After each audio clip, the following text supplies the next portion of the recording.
नमस्कार, मैं हूं मोनिका जायसवाल और आप देख रहे हैं इंडिया न्यूज। अब रुक करते हैं फटाफट खबरों की ओर।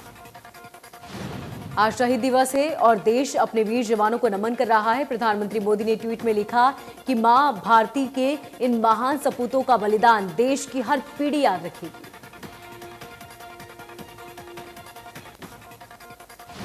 कांग्रेस नेता राहुल गांधी ने ट्वीट कर सरकार को घेरा, लिखा कि बॉर्डर पर जवान का, दिल्ली की सीमा पर किसान का, केंद्र सरकार जवाब दे उनकी शहादत के अपमान का। सीएम मनोहर लाल ने ट्वीट कर शहीद भगत सिंह, सुखदेव, राजगुरु को नमन किया, लिखा सरफरोशी की तमन्ना अब हमारे दिल में है, देखना है जोर कितना बाजुए कातिल में है। पूर्व सीएम भूपेंद्र सिंह हुड्डा ने भी ट्वीट कर शहीदों को श्रद्धांजलि दी, लिखा कि देश की आजादी के लिए अपने प्राण न्यौछावर करने वाले वीर शहीदों को नमन। दीपेंद्र हुड्डा ने ट्वीट कर कहा देश की आजादी के लिए शहीदों के बलिदान दिवस का उन्हें नमन है। आपके जीवन में युवा पीढ़ी को त्याग, देश प्रेम और बलिदान की प्रेरणा मिलती है। केंद्र सरकार के 3 नए कृषि कानूनों के विरोध में दिल्ली की सीमाओं पर पिछले 117 दिनों से आंदोलन कर रहे किसान, आज किसान यहां शहीदी दिवस मना रहे हैं। इस मौके पर देश के सभी घटनास्थलों के युवा दिल्ली की सीमा पर पहुंचे। कई कार्यक्रम आयोजित किए जाएंगे जहां भगत सिंह, राजगुरु और सुखदेव के विचारों पर चर्चा होगी। टिकरी बॉर्डर पर किसान संयुक्त मोर्चा के आह्वान पर किसान युवा दिवस मनाया जा रहा है। आज आंदोलन का मंच युवाओं को समर्पित। कुरुक्षेत्र के गांव किरमच में किसान महापंचायत का आयोजन, स्थानीय किसानों ने किसान महापंचायत का आयोजन किया, जिसमें मुख्य अतिथि के तौर पर इनेलो नेता अभय चौटाला पहुंचे। देश में 24 घंटे में 40,000 से ज्यादा केस सामने आए, 197 मरीजों ने दम तोड़ा, वहीं 29,000 से ज्यादा मरीज रिकवर हुए। अब टोटल केस का आंकड़ा 1 करोड़ 16 लाख के पार।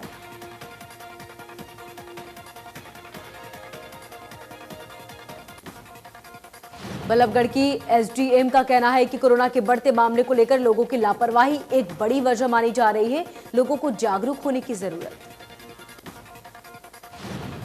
एसडीएम का कहना है कि लोगों को समझाना जा रहा है, अगर इसके बाद भी लोग लापरवाही बरतते हैं तो उनके खिलाफ सख्त एक्शन लिया जाएगा।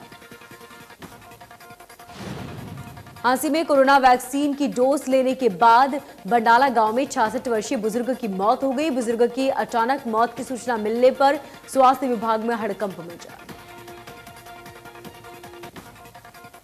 मृतक के परिजनों का आरोप है कि गांव में आंगनबाड़ी वर्कर्स ने बुजुर्गों को कोरोना वैक्सीन की डोज न देने पर पेंशन और राशन वितरण बंद किए जाने की बात कही थी, जिससे बुजुर्ग काफी डरा हुआ था। बड़ाला गांव में पीएचसी पर वैक्सीन लगवाकर बुजुर्ग पर घर पहुंचा, जिसके बाद उसकी तबीयत बिगड़ गई। बुजुर्ग को इलाज के लिए अस्पताल में लाया गया, जहां उसकी मौत हो गई।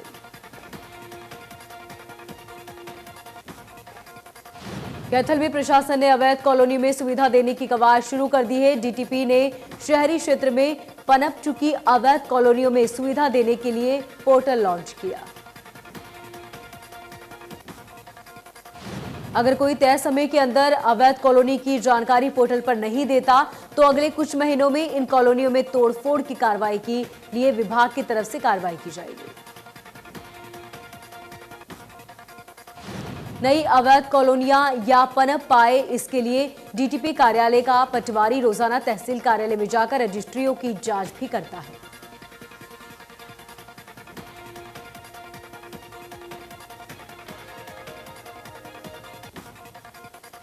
कैथल में जमीन की फर्जी एनओसी तैयार करके बैंक से लोन लेने के आरोपी को पुलिस ने गिरफ्तार किया। आरोपी ने एक बैंक से लोन लेने के बाद दूसरी बैंक से लोन लेने के लिए फर्जी एनओसी तैयार की थी। वारदात में शामिल दूसरे आरोपी की गिरफ्तारी और पूछताछ के लिए आरोपी को पुलिस रिमांड में लिया गया।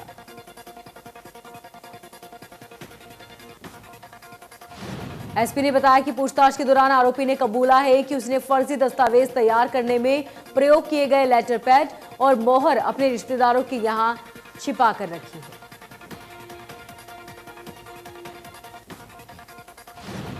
नेपाल से हरियाणा और दिल्ली में अफीम सप्लाई करने वाले अंतर्राष्ट्रीय गैंग की महिला सप्लायर को हांसी पुलिस ने रोहतक से गिरफ्तार किया। पिछले काफी साल से कई प्रदेशों की पुलिस को महिला सप्लायर की तलाश थी। पुलिस के मुताबिक गिरफ्तार की गई महिला नशा तस्करों के एक बड़े अंतर्राष्ट्रीय गैंग की मुख्य सदस्य है।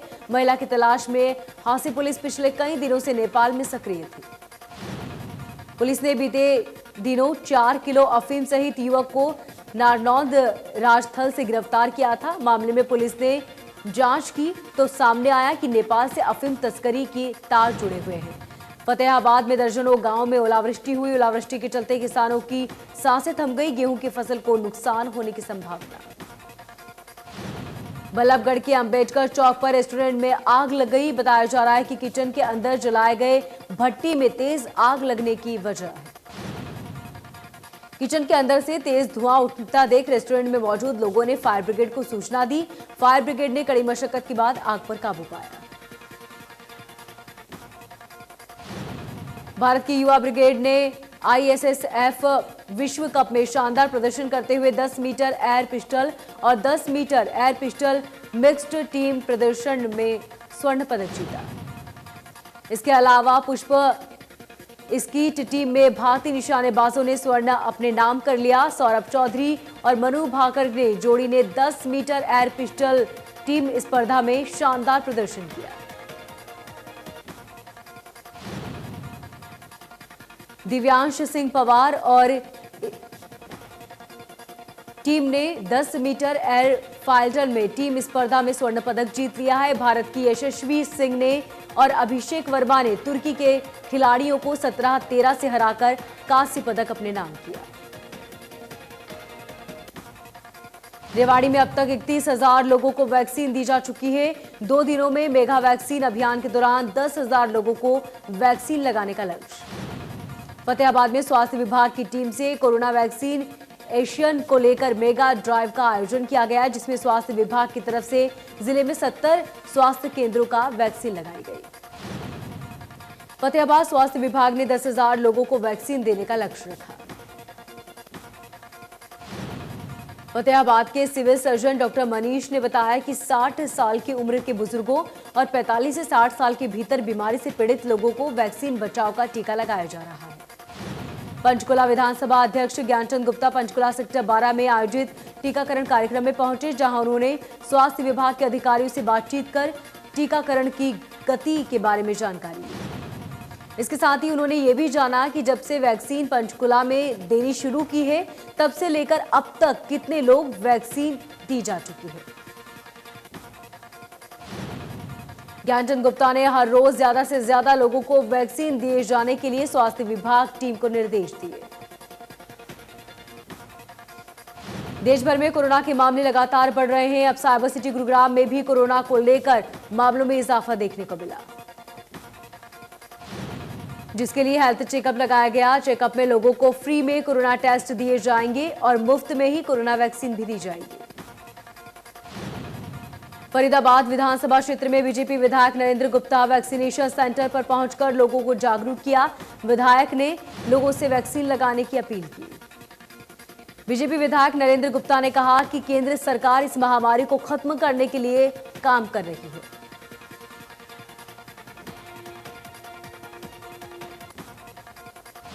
फतेहाबाद के भूना इलाके के सरकारी अस्पताल में वैक्सीन लगवाने के बाद भी एक हेल्थ वर्कर की कोरोना संक्रमित होने का मामला सामने आया। हेल्थ वर्कर कमला को वैक्सीन की 2 डोज लग चुकी है। फतेहाबाद स्वास्थ्य विभाग के कोरोना टीकाकरण अभियान में हेल्थ वर्कर लगातार काम कर रही थी। रिपोर्ट पॉजिटिव आने के बाद हेल्थ वर्कर को होम आइसोलेट किया गया। फतेहाबाद के सीएमओ डॉक्टर मनीष का कहना है कि कुछ मामलों में एंटीबॉडीज शरीर में तैयार नहीं हो पाते, जिसके चलते कोरोना वैक्सीन लेने के बाद भी व्यक्ति संक्रमित हो जाता है।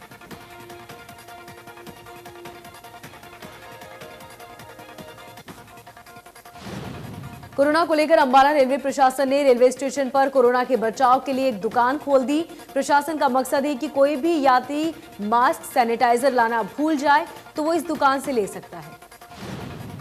विभाग का मानना है कि जहां कोरोना से बचाव होगा वहीं पर लोग बिना मास्क के चालान से भी बच सकेंगे। रेलवे कोरोना को लेकर पूरी तरह से अलर्ट है।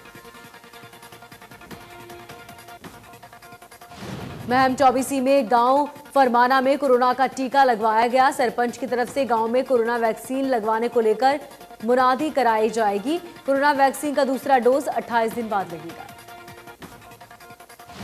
कोरोना के बढ़ते मामलों के बीच सप्ताह में 4 दिन तक मेगा ड्राइव चरण टीकाकरण चलाया जाएगा, जिसके तहत नागरिक अस्पताल, निजी अस्पताल और अलग अलग वार्डों में टीकाकरण अभियान शुरुआत की गई।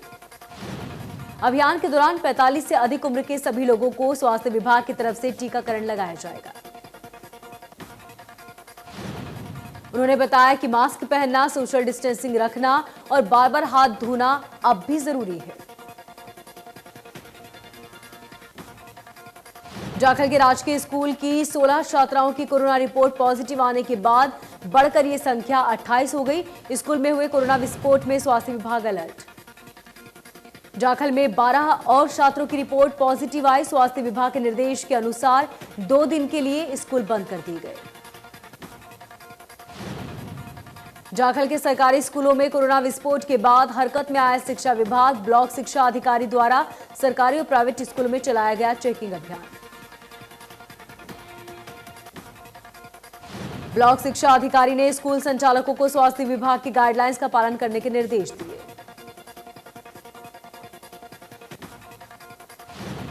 जयसिंहपुरा में कोरोना वैक्सीन का शिविर लगाने गई टीम को ग्रामीणों का विरोध का झेलना पड़ा। वैक्सीनेशन की विश्वसनीयता पर गंभीर आरोप लगाते हुए ग्रामीणों ने वैक्सीन लगाने से इनकार कर दिया। ग्रामीणों ने कहा कि वैक्सीन की विश्वसनीयता पर उन्हें संदेह है, क्योंकि इससे पहले जिन लोगों को वैक्सीन लगाई गई थी वो लोग बीमार हो चुके हैं। साथ ही ग्रामीणों ने आरोप लगाया कि सरकार जानबूझकर किसान आंदोलन को कमजोर करने के लिए हरियाणा, पंजाब में टीकाकरण का अभियान चला रही है, जबकि बाकी देशों में ऐसा नहीं है। राष्ट्रीय जागृति महिला मंच की तरफ से होली मिलन समारोह का कार्यक्रम आयोजित किया गया, जिसमें महिलाओं ने जमकर मौज मस्ती की। मंच की राष्ट्रीय अध्यक्ष अंबिका शर्मा ने कहा कि होली भाईचारे का प्रतीक है, सबको मिलजुल कर इसे मनाना चाहिए। विश्व जल दिवस के अवसर पर स्वच्छता सहायता संगठन की तरफ से रैली निकाली गई, जिसमें जल संरक्षण के प्रति लोगों को जागरूक किया।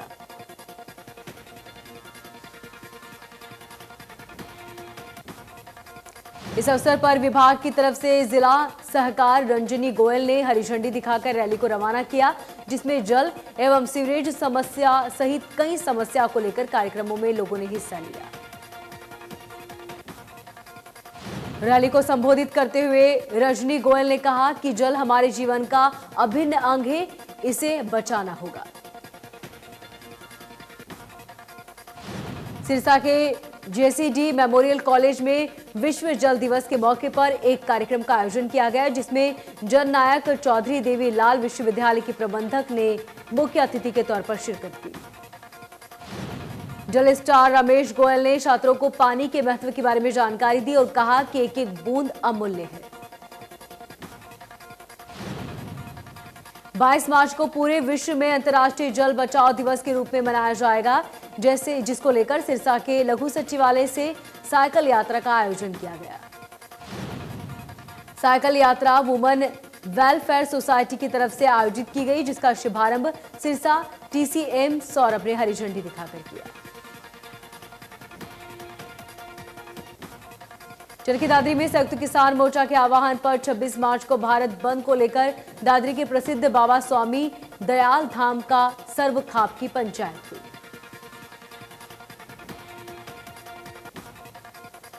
सिरसा में किसानों को मिली बड़ी राहत। कृषि विभाग ने अखेड़ा की बीमारी के कारण खराब हुई रबी की फसलों का मुआवजा जारी किया। 2019 से 20 का 245 करोड़ का मुआवजा जारी किया। करनाल में बदलते मौसम ने किसानों की चिंता बढ़ाई। अनुमान के अनुसार अगले 10 से 12 दिनों में खेत में खड़ी फसल की कटाई शुरू होगी। ऐसे में किसानों को डर है कि फसलें बर्बाद न हो जाएं। कृषि विभाग की तरफ से भी किसानों को अलर्ट किया गया। कृषि विभाग की तरफ से कहा गया कि 21 से 23 मार्च तक हल्की बारिश और ओलावृष्टि होने की संभावना। अंबाला के अनाज मंडी के नजदीक बनी झुग्गी झोपड़ियों पर हुड्डा ने पीला पंजा चलाया और झुग्गी झोपड़ियों को हटा दिया गया।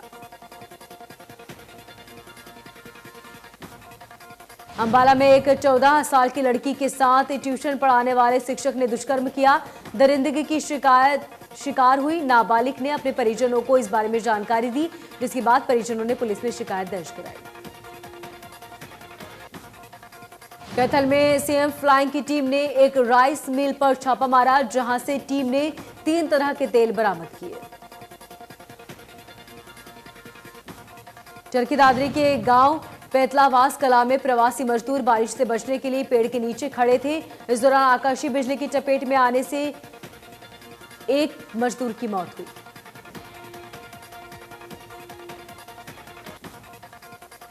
करनाल में एक कॉलोनाइजर ने आत्महत्या की कोशिश की, साथ ही एक नोट छोड़ा जिसमें 5 लोगों के नाम लिखे हुए थे।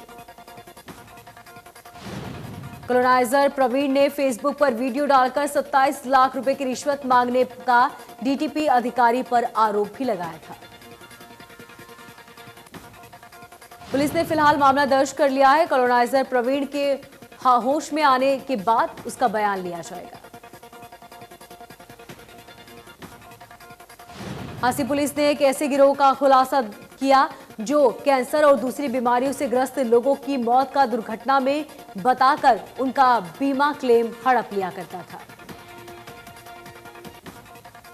पुलिस ने मामले में गिरोह के लोगों को गिरफ्तार कर जांच शुरू की। पुलिस ने 24 घंटे के अंदर फर्जी क्लेम हड़पने के मामले में मास्टरमाइंड को गिरफ्तार किया।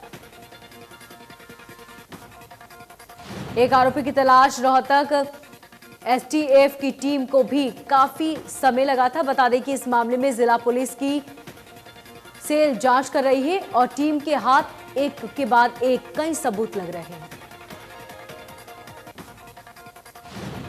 अंबाला में पुलिस और एक्साइज विभाग ने अवैध शराब की फैक्ट्री का भंडाफोड़ किया। साहा में अवैध तौर पर चल रही शराब फैक्ट्री पर टीम ने छापा मारा, हालांकि आरोपी मौके से फरार हुए। पुलिस और एक्साइज विभाग की टीम ने मौके से अवैध शराब की खाली बोतलें और लेबल लगी बोतलें बरामद की। मेवात पुलिस ने अवैध शराब तस्करी के मामले में बड़ी कार्रवाई की। अवैध शराब की करीब 500 पेटियों से भरे ट्रक को पुलिस ने बरामद किया।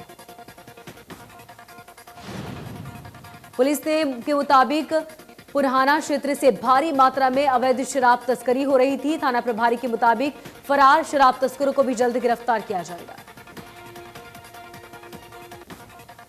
गोहाना थाना पुलिस को एटीएम कार्ड बदलकर रुपए निकालने वाले शातिर चोर को पुलिस ने गिरफ्तार किया। पुलिस को आरोपी के खिलाफ सूचना मिली थी, जिसके बाद कार्रवाई करते हुए आरोपी को धर दबोचा। चोरी की वारदात को अंजाम देने वाले गिरोह के 3 आरोपियों को भवन कुंड चौकी पुलिस ने गिरफ्तार किया, जबकि एक आरोपी फरार चल रहा है। पुलिस ने आरोपी के कब्जे से सिलेंडर, एक लैपटॉप, एक मोबाइल फोन और नकदी बरामद की।